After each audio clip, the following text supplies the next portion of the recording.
It was a late shift, one of those quiet nights where the city seems to be holding its breath. The kind of night you almost welcome a call just to break the monotony. Then the radio crackled. Unit my unit, respond to a possible 1016 domestic disturbance at vague rural route descriptor. Caller is a juvenile. 1016 domestic. My gut tightened. Domestics are always unpredictable, always a powder keg. Juvenile caller? Even worse. That usually means things are really bad if a kid's the one reaching out. I keyed the mic.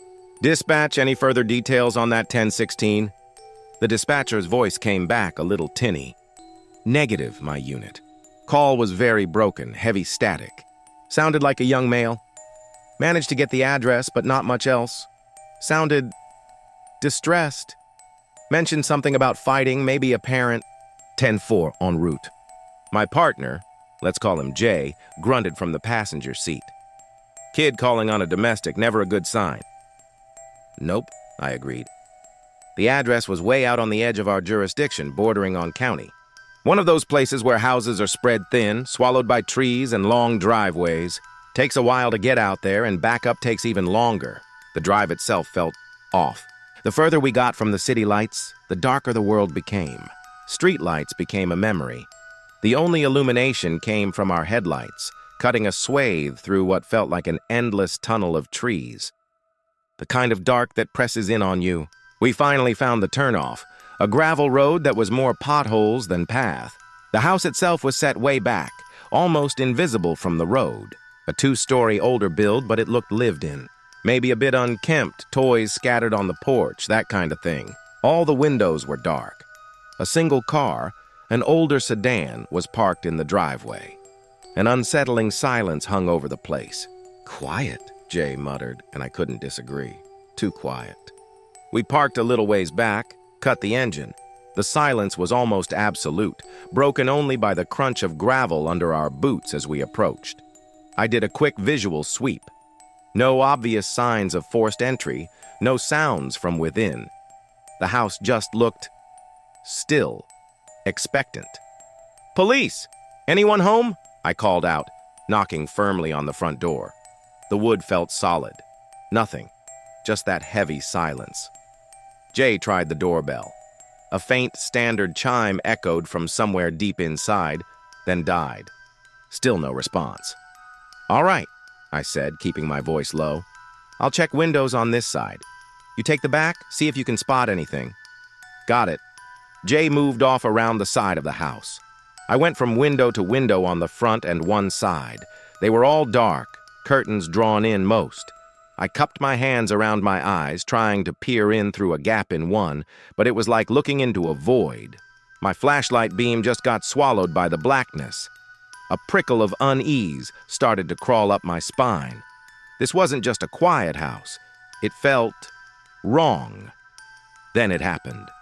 A sudden brilliant flash from an upstairs window, almost blinding, followed instantaneously by the unmistakable booming crack of a gunshot. Muffled, but definitely a gunshot from inside. My heart hammered. Jay came running back around the corner, eyes wide. You hear that? Gunshot, upstairs, I yelled, already moving towards the front door. Dispatch, shots fired at the vague rural route descriptor location. We're making entry. No time for pleasantries now. I kicked the door hard, right near the lock. It shuddered, then gave way with a splintering crack, flying inwards and banging against an interior wall.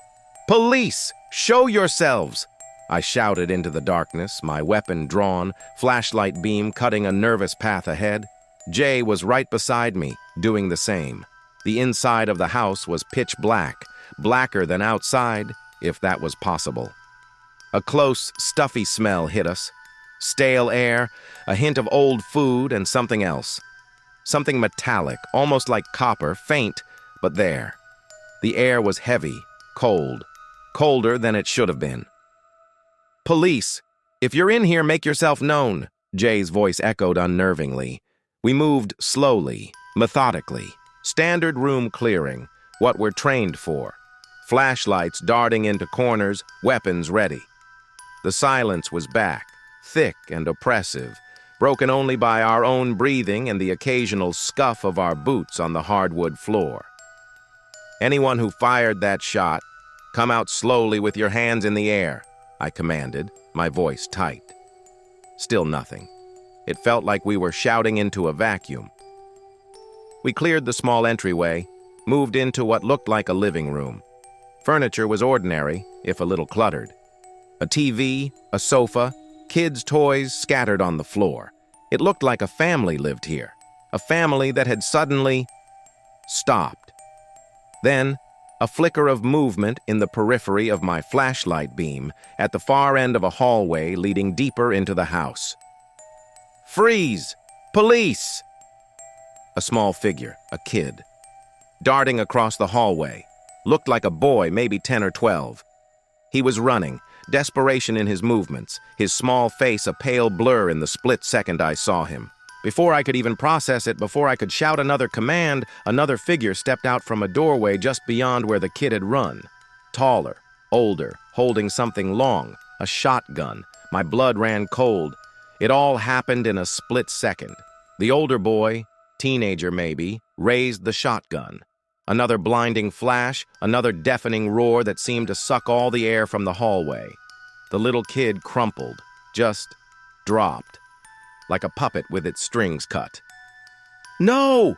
I screamed, raw, instinctive. Jay and I both opened fire. Our service weapons barked, muzzle flashes momentarily illuminating the horrifying scene. We emptied half our magazines at the figure with the shotgun. Our bullets. They went through him. I saw them, saw the rounds pass through his form as if he were made of smoke, impacting the wall behind him with dull thuds. He didn't even flinch. He just stood there, the shotgun still smoking. Then he turned his head, slowly, and looked right at us. I couldn't see his face clearly in the shifting flashlight beams, but I felt his gaze, cold, empty.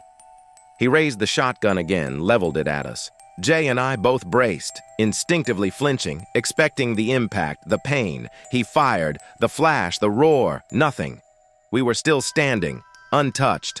Adrenaline coursed through me, hot and sickening. My ears were ringing, and then he was gone. The older boy, the shotgun, vanished, just not there anymore. I swung my flashlight wildly. The hallway was empty. Jay was doing the same, his breath coming in ragged gasps. What the hell was that?" he stammered. My light found the spot where the younger boy had fallen. He was gone too. No body, no blood, nothing. Just the clean floorboards and the pockmarks on the wall where our rounds had hit. My mind was reeling. Hallucination, mass hysteria, but we both saw it. We both fired our weapons. The smell of gunpowder from our guns was thick in the air, mingling with that faint phantom scent. Did we just imagine that?" I asked, my voice barely a whisper. "No way," Jay said, his voice hoarse. "No damn way, I saw it. I shot at him." We stood there for a long moment, the silence pressing in again, now laced with an icy, unnameable dread. This wasn't a domestic. This wasn't anything we'd ever trained for. "We need to clear the rest of the house," I said, trying to inject some normalcy, some procedure back into the situation, but my hands were shaking. "Check upstairs. That's where the first shot came from." Jay nodded, looking pale but resolute. "Right." We moved towards the stairs, every creak of the old wood under our boots sounding like a gunshot in the oppressive silence. The stale air smell was stronger up here. Each step felt like we were descending further into a nightmare, not climbing. The upstairs landing was small, leading to a few closed doors. We checked the first one. A child's bedroom, clothes strewn about, posters on the wall. Empty. The second, a bathroom, towels on the floor, equally silent. The chill in the air seemed to deepen. The last door at the end of the hall. It was slightly ajar. I pushed it open slowly with the barrel of my gun, Jay covering me. My flashlight beam pierced the darkness. A bedroom. A large bed in the center, unmade. And on the bed, two shapes. Vague outlines under a rumpled duvet. As my light hit them, the scene replayed. The older boy was there again, standing beside the bed, shotgun in hand. He looked younger somehow, his face contorted in something that wasn't quite rage, wasn't quite pain, more like a terrible hollow resolve. He raised the shotgun, aimed it at the figures in the bed. "Don't!" I yelled, even though some part of me knew it was useless. He fired, once, twice. The flashes lit up the room, the roars deafening, the figures on the bed. They didn't move. Then he turned, that same slow, deliberate turn. And he saw us, standing in the doorway. There was no surprise on his face, just that same chilling emptiness. He raised the shotgun towards us again, fired. Again, the flash, the roar. Again, nothing hit us. And then, just like before, he flickered and vanished. The figures on the bed, gone. The room was empty. No bodies, no blood, no spent shells, just the lingering smell of phantom gunpowder and the suffocating weight of what we'd just witnessed. Twice. This was madness. Sheer, unadulterated madness. "Okay," Jay said, his voice strained. "I'm officially losing my damn mind." "Me too," I managed. "Let's try dispatch again." I fumbled for my radio. "Dispatch unit, my unit. Can you copy?" Static. Thick, impenetrable static like the call that had brought us here. Jay tried his. Same result. "Comms are out. Completely jammed." We were alone in this house. Utterly alone with whatever this was. "We searched this place top to bottom," I said, my voice harder than I felt. "Every inch. There has to be an explanation." We did. We went through every room, every closet, the small attic space, the unfinished basement. Nothing. No bodies, no fresh blood stains, no weapons, no signs of a struggle beyond what we'd seen happen. The house was just a house. A recently lived-in house where something terrible had clearly occurred, but all physical evidence of the victims and perpetrator had vanished, leaving only these impossible echoes. It was like the house was a stage, and we'd stumbled into a performance of some horrific, never-ending play. Exhausted, frustrated, and deeply, deeply unnerved, we ended up back in that upstairs bedroom. Jay walked over to the window, the one where we'd seen the initial flash. He stared out into the moonlit backyard. The moon was high now, casting long, eerie shadows. He was quiet for a long time. Then, "Hey, come look at this." I joined him. The backyard was mostly grass, a bit overgrown around the edges, a swing set standing forlornly to one side. But under the pale moonlight, you could see them. Patches. Rectangular patches in the earth, slightly sunken, where the grass was disturbed, darker.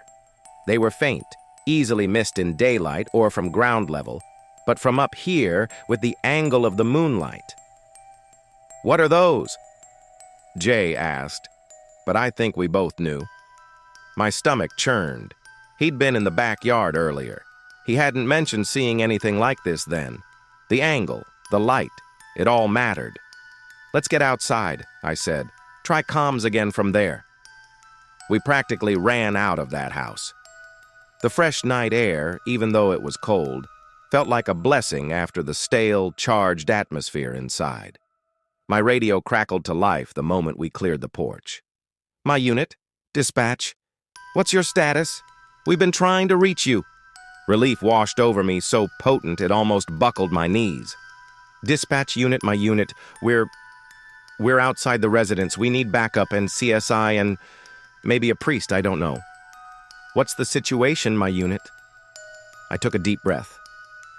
"Dispatch. We have what appeared to be graves in the backyard, multiple." The silence on the other end was telling. Then, 10-4, my unit. Backup and relevant units are en route. ETA 20 minutes.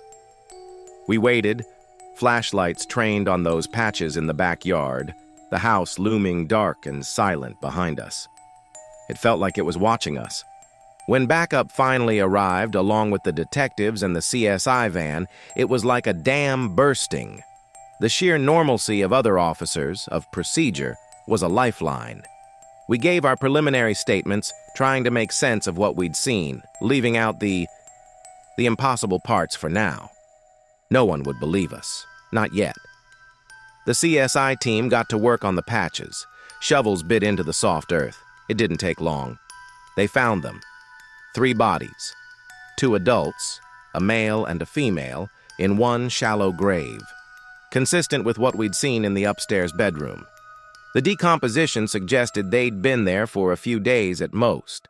In a separate, even shallower grave, they found the younger boy. He too looked like he'd been there for only a couple of days. The bodies were bagged and transported to the morgue. The coroner wouldn't give any on-site preliminary beyond confirming they were deceased and the state of decomposition. We'd have to wait for the official autopsy for causes of death. The house was processed. They found our spent casings, the bullet holes in the wall of the hallway, but nothing else.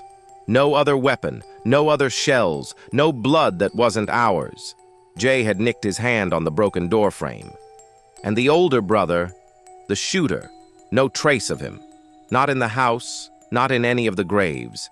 He was just gone. As if he'd stepped out of the scene once his part in the replay was done. Days later, the full coroner's report came in. The parents had died from shotgun wounds, multiple, executed. The boy was different. He had injuries, a shotgun shot injured him badly.